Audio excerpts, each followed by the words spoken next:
Lionel Rinquet, bonjour. Bonjour. Vous êtes le responsable des événements de l'HES-SO et notamment de ce projet, soit les 25 bornes miroirs disséminées sur l'ensemble du Grand Genève. Mais précisément, quel est ce concept ? Alors le concept, c'est le concept de l'événement HES, qui est un projet qui a été monté par les 6 écoles de la HES Genève et qui vise à parler de frontières et d'urbanité sur le territoire du Grand Genève. Donc, on a disséminé, comme vous l'avez dit, ces 25 bornes en France, en Suisse, le long d'un parcours le long du Rhône à Genève.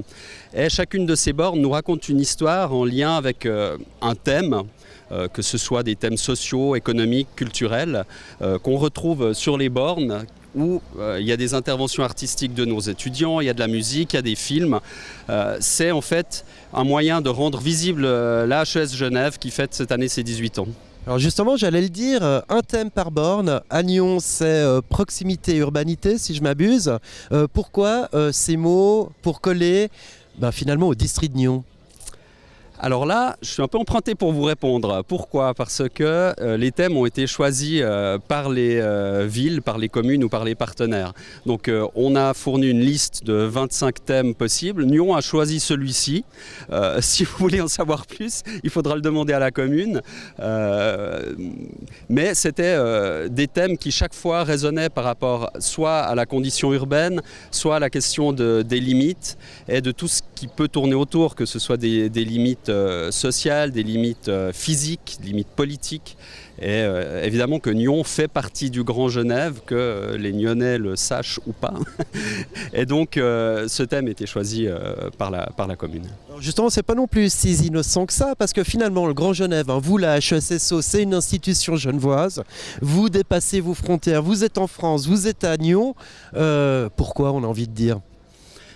Bon, c'est vrai que la HES Genève, ça peut paraître quelque chose de très cantonal. Donc c'est une institution genevoise financée par le canton de Genève, mais aujourd'hui on ne peut pas nier que nos étudiants viennent de France, nos étudiants viennent de Nyon, voire de plus loin, nos professeurs aussi. Donc on est devenu quelque part un symbole de cette construction d'une région qu'on appelait franco-valdo-genevoise, qui est devenue il y a 2-3 ans le Grand Genève, qui se superpose probablement avec d'autres concepts, la métropole lémanique, etc. Mais voilà, la HES Genève est en fait a vocation à déborder de ses frontières cantonales. Alors c'est pas le seul événement qui sera organisé. En l'occurrence, ces bornes miroirs, elles seront jusqu'au 30 juin. Et il y a aussi une application et des lunettes pour aller voir des images en 3D. Alors où est-ce qu'on trouve ces lunettes et qu'est-ce qu'on voit avec cette application ?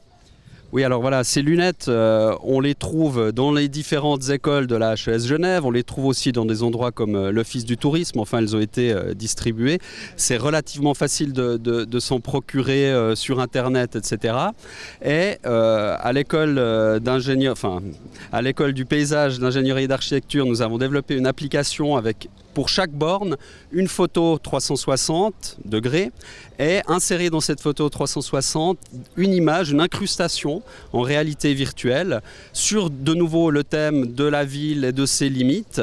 Alors c'est des images qui ont pour ambition de surprendre ceux qui les regardent, de donner un autre regard sur notre environnement et puis de rigoler un petit peu aussi. C'est pas le seul événement jusqu'au 30 juin, voire plus. Qu'est-ce qu'on pourra voir ? Voilà, alors on pourra voir aussi sur le site même, là on ne peut pas être plus sur la frontière, à la frontière à Gaillard, une intervention de street art sur la douane côté français qui a été fait avec le concours d'étudiants et d'enseignants de la Haute École de Travail Social. On peut voir aussi sur certaines bornes, enfin sur une borne, des films qui ont été faits par la section cinéma de la HEAD, la Haute École d'Art et de Design. Il y a toute une série de colloques et de conférences qui ont eu lieu ou qui vont avoir lieu, qui sont en lien avec l'événement HES. Finalement, vous pouvez retrouver le programme sur le site de l'événement, donc site internet qui était dédié à l'événement HES. Tout le programme jusqu'au 30 juin. Et puis j'ai déjà entendu par-ci par-là que ces bornes intéresseraient éventuellement au niveau d'un recyclage ailleurs. Donc, un festival. Peut-être.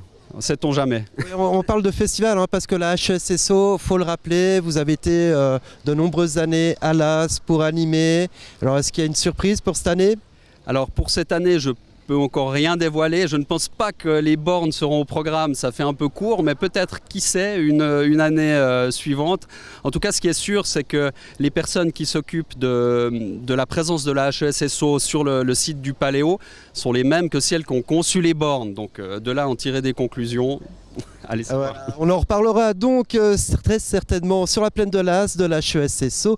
Lionel Rinquet, merci beaucoup de nous avoir présenté ce projet des 25 bornes miroirs disséminées sur le Grand Genève.